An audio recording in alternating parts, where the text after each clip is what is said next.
Jim Moran, and thanks very much for joining us for the second in a four-part series on ISO 31000 risk management. This section is called Principles.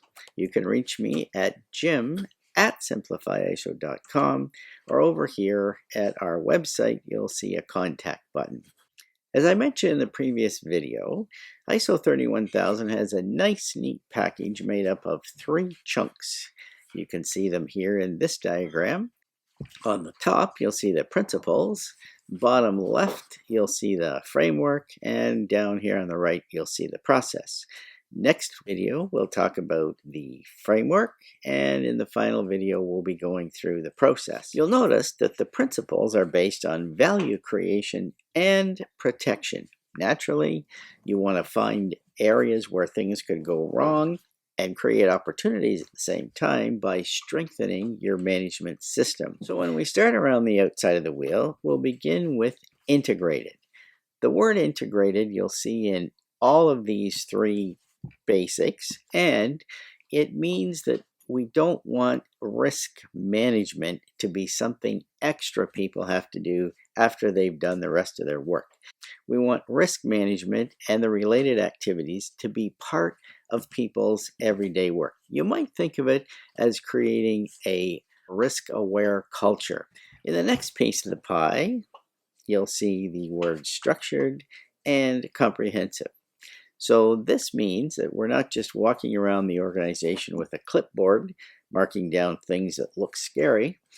And it also means we're not just sticking to one part of the organization. So when we use the word comprehensive, we're talking about covering all the bases, not just simply the sales cycle. Going around the ring to the next principle, you'll see the word customized. Make sure that you take the time to customize the risk activities specific to your organization. It won't be as valuable with any other method, and it won't be as comprehensive, or it wouldn't be integrated with a cookie cutter approach that's not customized. The next thing you'll see on the ring ties in with comprehensive. It's inclusive. The people who perform the work to meet customer requirements are the ones who know best where the risks are. So make sure you include all the people who have their hands on the work, as well as people who guide the work and do the planning for the work. This way, you'll get a broader look at risk and end up with a much better risk management program. You'll also find more opportunities to improve your system even while you're building your risk approach. Next thing on the ring is dynamic. The saddest thing in the world would be to develop a risk management program, maybe a risk table, a risk registry, whatever you'd want to call it, put it on the shelf and wait for the registrar to show up and see if you did a good job. Risks change constantly. When a customer asks for a change to their order, all kinds of things can impact risk. You may have to change the design. The new design might require a change in purchasing. The change in purchasing, if it's a differently shaped product or a different service you're delivering with different data, for example, that might actually cause a change in the process, 8.5.6. If you change the process, if it's a physical product, that might actually change the packaging. It might change the way of measurement, product or service. So when a change occurs, your risk management approach needs to be dynamic so it can change with the way the workflow is changing.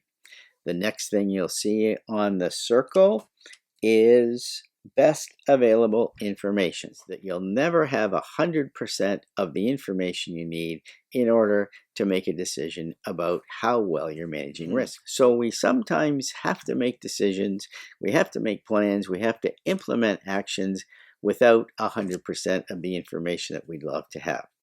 The next thing you'll see in the circle is human and cultural factors. So we have to make sure that the risk management activities suit the people who are trying to do the work and keep risks managed. and give the people in our organization the tools they need and the approach they need that suits them personally. Then we can start to build it into the culture of the organization. So we need to look at culture in a well-rounded way. First of all, take into account the culture of the people who work with us. And secondly, see if you can move towards a risk-based thinking culture. Not easy to do, but definitely worth the effort. The last thing you'll see on the circle here is the continual improvement principle. And of course, continual improvement is the way to ensure your organization's resiliency.